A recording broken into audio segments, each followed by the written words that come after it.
जो Newton's first law है वो क्या बोलता है कि कोई भी चीज रुकी है तो तब तक रुकी रहेगी जब तक उस पर फोर्स नहीं लगेगा, कोई भी चीज अगर मूव कर रही है तो तब तक मूव करेगी जब तक उस पर कोई फोर्स नहीं लगेगा। यानी कि उसकी वेलोसिटी को चेंज करने के लिए हमको फोर्स चाहिए, और उस फोर्स का कैलकुलेशन कैसे होता है? मास इनटू एक्सेलरेशन, यानी कि एक्सेलरेशन कैसे निकलेगा? Force upon mass.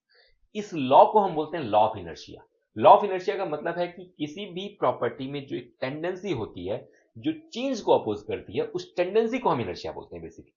हम इनर्शिया को कोई फिजिकल पैरामीटर की तरह हम कोई वो नहीं देते, नाम नहीं देते कि भाई इनर्शिया को हम इस तरह से कैलकुलेट करेंगे, kind of movement of inertia को कैलकुलेट करते हैं। लेकिन जो नॉर्मल हमारा लीनियर मोशन में इनर्शिया होता है उसके लिए कोई ऐसा पैरामीटर डिफाइन नहीं है। जैसे वेलोसिटी को हम v बोलते हैं, रोटेशनल वेलोसिटी को w बोलते हैं, एक्सेलरेशन को a बोलते हैं। इनर्शिया के लिए, मूवमेंट ऑफ इनर्शिया के लिए है, इनर्शिया के लिए लीनियर लीनियर मूवमेंट में इनर्शिया के लिए हमारा कोई ऐसा पैरामीटर होता नहीं है जिसको हम कैलकुलेट करते हैं।